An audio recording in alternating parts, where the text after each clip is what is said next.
And you've just heard On N'oublie Pas by Justine Beverley. I'm delighted to be joined by Justine now. Hello. Hello, thank you for having me. It's an absolute pleasure. And I hope my pronunciation was okay there. It's perfect. um, Now, talk a bit about On N'oublie Pas because it's a bit of a personal song for you.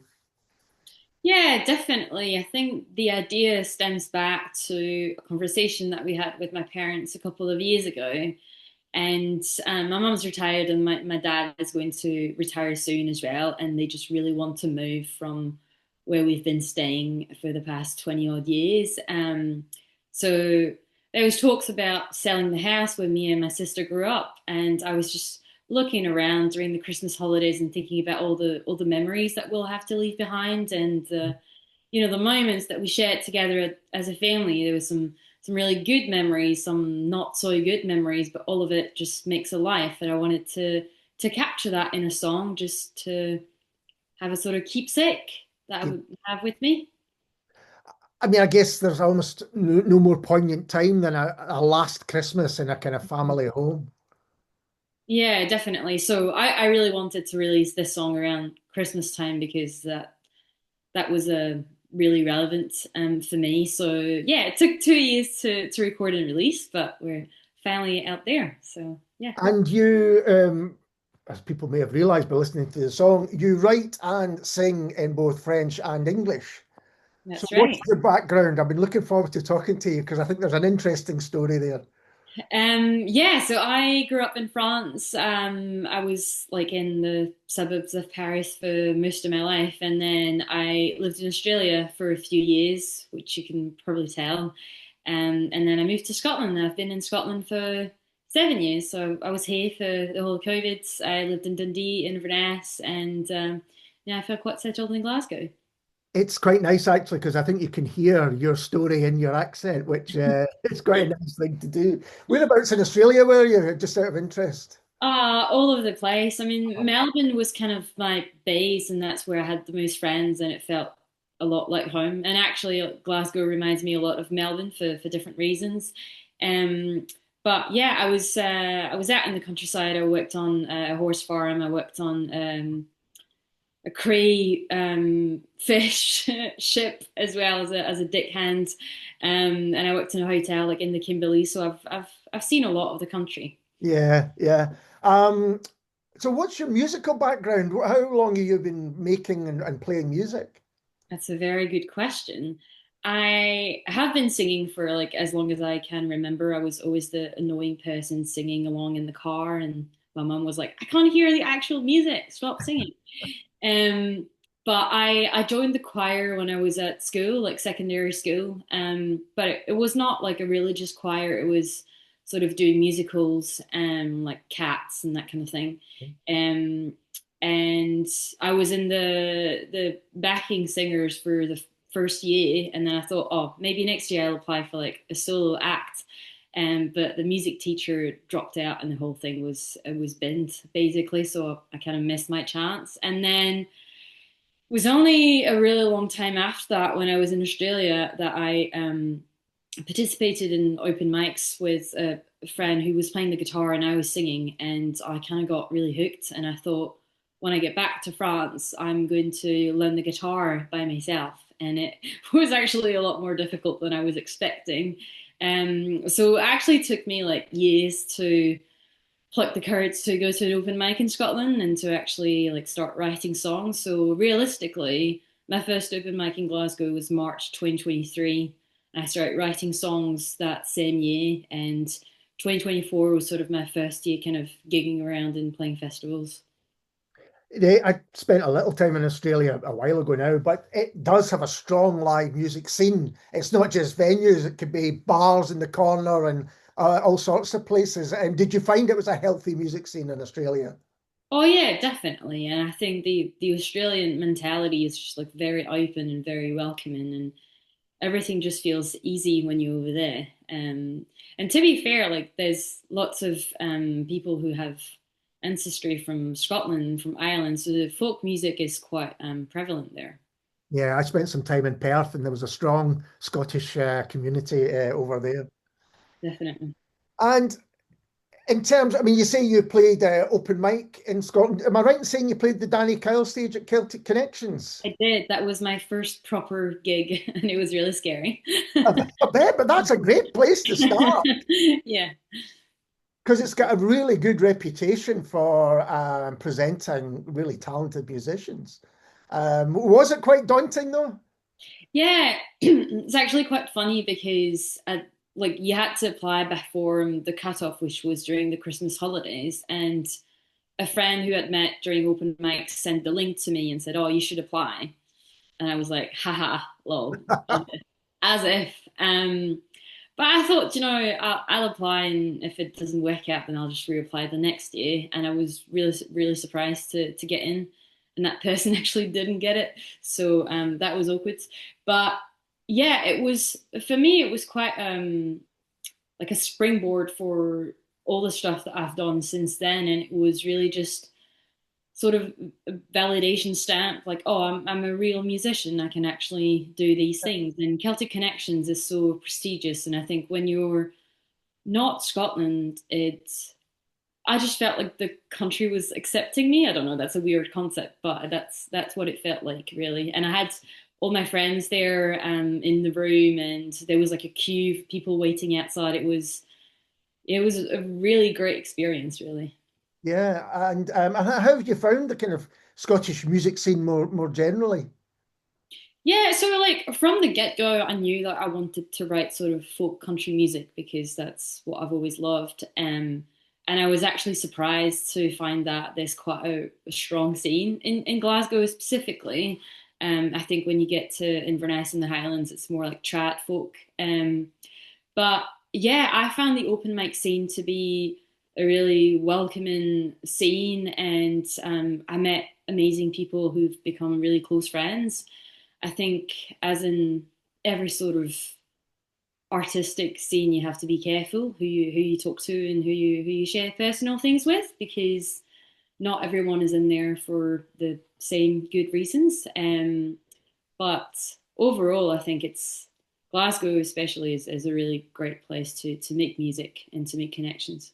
And I think there is an interesting kind of link between the west coast of Scotland, maybe Glasgow in particular, and American music. There's obviously the Atlantic between them, but Mhm. that history of country music and Americana is kind of everywhere in the city. Yeah, and I think as well, like if you look at really big artists coming over to Europe, they always go to London, and then they'll usually come to Glasgow as well. So it's just really nice that Scotland has an array of like amazing artists coming there to Yeah. perform. And when you think about country to country, it's London, Belfast, and Glasgow. So I'm in the right place, really. And what are your influences? Who kind of inspired your music? Yeah, I think like growing up, I grew up with my mom, and she listened to a lot of Shania Twain and the Cranberries, so that was like a really big influence when I was growing up. But the French radios have a quota of like French artists that they need to play in French songs, so obviously like French pop music was, Yeah. was everywhere growing up, and I was a really big fan of Celine Dion. And if you think about her, she sings both in French and English, so she's a real powerhouse. And yeah, and then I think like growing up, going to like high school and all of that, I listened to a lot of Taylor Swift, a lot of One Direction, Ed Sheeran, kind of standards really. But at the end of high school, my parents took me and my sister on a road trip in the US, and Wow. every radio station was literally playing country music. So like Blake Shelton, Hunter Hayes, Florida Georgia Line, that type of thing. So for me, from that moment on, I started to associate country music with vacation and wide open spaces and just a sense of like escapism. So I've listened to a lot of like different country artists, modern, old. There's a few really good bands from Australia, actually. I'm thinking Sons of the East. I've seen them live. They're amazing. And then like across the pond, Lainey Wilson, Morgan Wallen, Carly Pierce, Evan Hoyna. But then if I think about the people that we do have here in Scotland. I've seen Tidelines and Scary Roar many times, and I'm literally obsessed with Bulliga Lagoon. I would love to open for them. That's on my like bucket list. Yeah, I think it's country music in this country. When you talk about folk music, there's trad music, but there seems to be a kind of blending of genres more today than perhaps there was recently. And those bands you mentioned are great examples of that. Yeah, definitely. I just listened to, in fact, on the last radio show, I played a track by Delu, which is absolutely folk meets disco, which, Hmm. it's got this amazing funk going through it as well. But you've got these traditional instruments playing on it. And I think you perhaps wouldn't have got that necessarily a long time ago. And the other thing is, I don't think people perhaps realize, unless they visited the country, just how big country music is in America. I mean, Hmm. these artists are selling often more than your pop artists. Oh yeah, definitely. The number one songs are country. But I was in Nashville in August, September of 2025, and it was my first time going on Broadway and playing writers' rounds, and it really feels like it's the place where music is meant to be, and it's just extraordinary.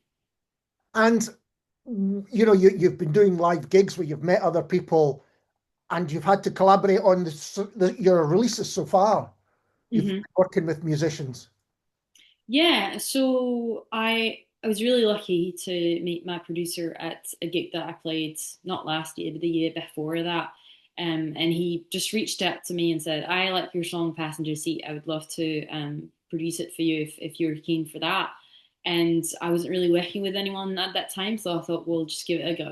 And it's been an absolute pleasure. Like the process is just really flawless. We have a very honest and open conversation about what direction we want the song to go, and he just gets the vibe that I've got in my head like instantly.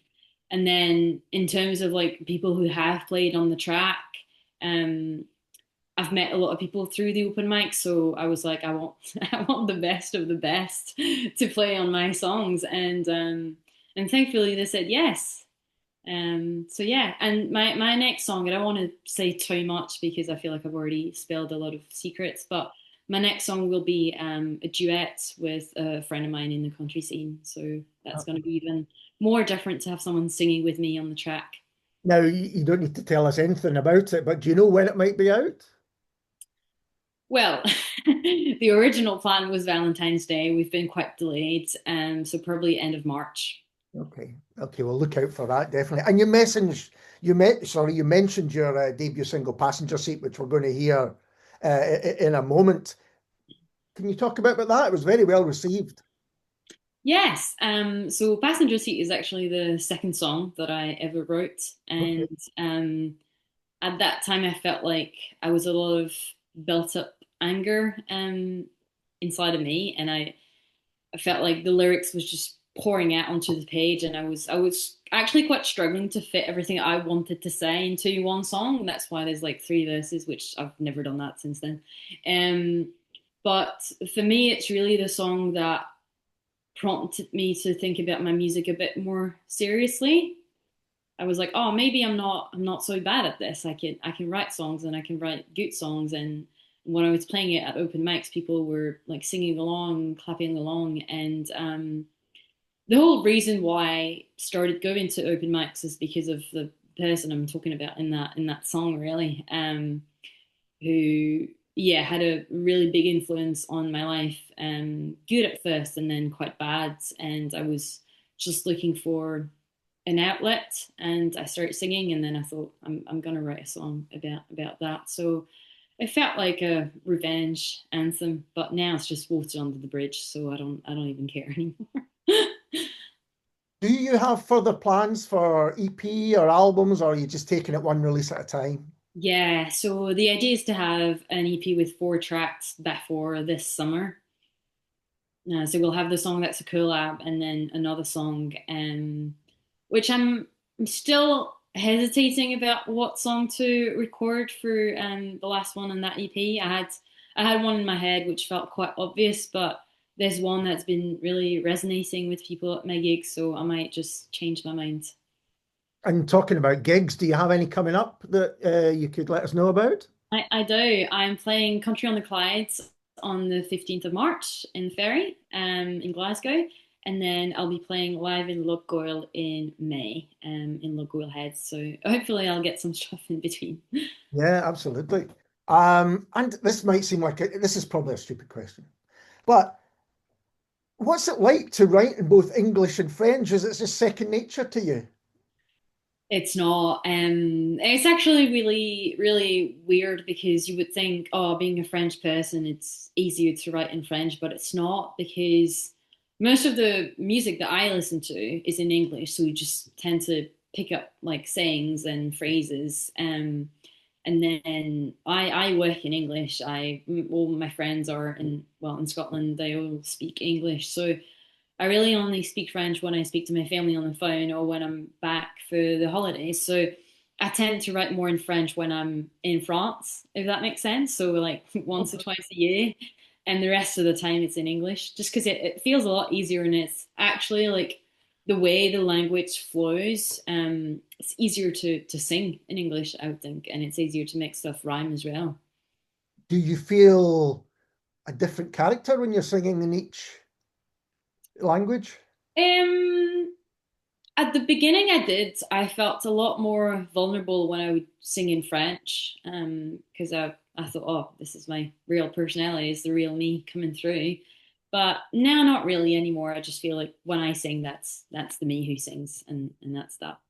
And what you've said about both releases is that they are dealing with personal subjects, quite emotional subjects as well.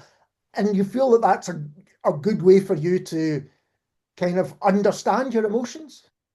Oh yeah, definitely. I've always been writing. Like I got offered a really cute diary with a horse on it when I was like 8, and I started writing in it. And at the beginning it was really stupid. Like I ate an apple at lunch today. But then going into like secondary school and going to high school to uni, I used writing to not just process my emotions, but just like understand things that were happening and things that I had like no control over, and just I always think when you read back through your entries, you sort of notice patterns, and I was quite fascinated by that. And actually, now that I'm a bit older, I force myself to write not only when something bad has happened, but also when something good has happened, so I can see like over the years that when you hit a low point, there's always something good coming towards you. Yeah. But writing songs is very cathartic, and there are some songs where it'll take me like a few months before I go out on stage and perform them because I think it's like an open wound and it's too raw. Um, Sure. but then like Passenger Seat that I've been singing for like 3 years, I still feel the same emotions that when I wrote it, but it's not as sharp, if that makes sense. Yeah, yeah, absolutely. Because with a bit of time and familiarity, it's not as intense, I guess. Yeah. And I think I find anyway, when you've got songs which are very specific to an individual, it's incredible how often they resonate with a wide number of people. Yeah, that's something that I learned actually very early on when I did like an online songwriting course, and it was saying like don't be afraid to get too specific and like set the scene in this. It was this time of the day, it was this place, it was smelling like this, because it's kind of like a novel, and you're just setting the scene, and people can just visualize things in their heads. Whereas if you go too generic, then it doesn't resonate with anyone really. Yeah, absolutely. Justine, it's been such a pleasure to talk to you. I've been wanting to get you on the show for a while, so this has been a real treat. Thank you so much. And this is Justine Beverley and Passenger Seat.